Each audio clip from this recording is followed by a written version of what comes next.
You may be wondering about other key players. The Rockefellers came late to the world domination game and are not Norman, nor are the Harrymans. You wouldn't find a Morgan on the battlefield of Hastings, for they are Welsh, but they have their own pirate in their history, this guy. Henry Morgan the Buccaneer was one of the first governors of Jamaica, which he used as the base for his exploits in the Caribbean. How interesting that the Jamaican flag, like that of Scotland, is a saltire cross. But that's not all. Green and gold happen to be the colors of the Morgan family coat of arms. Obviously, Jewish banking families like the Rothschilds, being German, had nothing to do with the invasion of England. There are, however, some surprising connections beneath the surface. This is the Stuart coat of arms. There have been over a dozen kings and queens of Scotland and Britain emanating from the House of Stuart, and plenty of Stuart blood flows in the current House of Windsor. On the right we have the Hohen crest. Frederick Barbarossa of the House of Hohenstaufen was the first of a long string of Germanic holy emperors, and Hohen blood flowed into other royal houses of Europe throughout history, including the British royal family. Now look where the checks on these two family crests originate, the Jewish House of Cohen. I'm not just grasping at straws here. The elements in family coats of arms are not established willy-nilly. The Herald's College, for example, has been tightly regulating coats of arms in England since the 15th century. Cohen is an alteration of Kagan, which meant king or priest in Khazaria.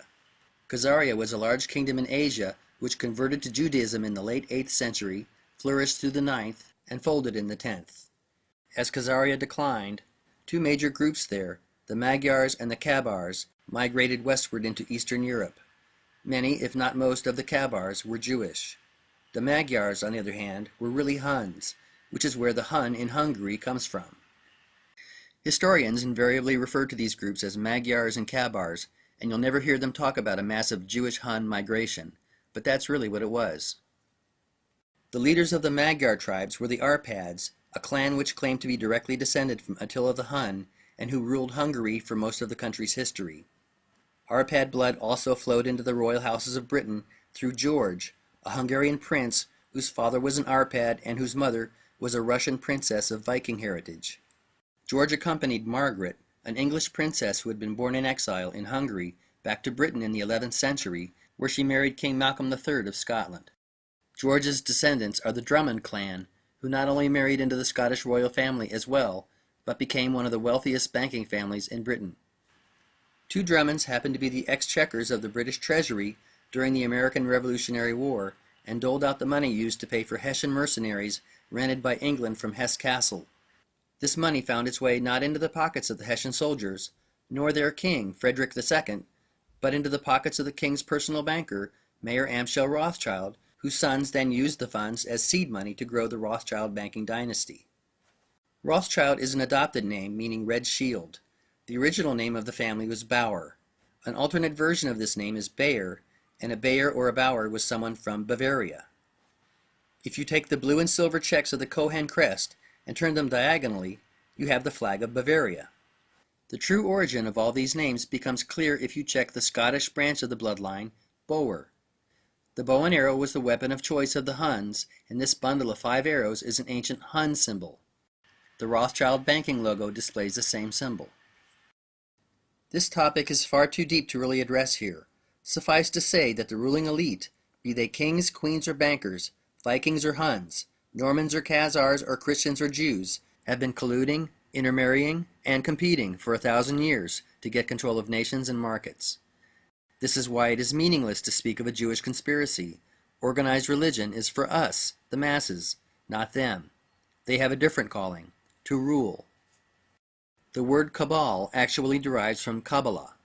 The Templar Knights may have tried to pass themselves off as a Catholic order, but what they really embraced was Kabbalah mysticism, an ancient religious sect with occult overtones which predates Judaism.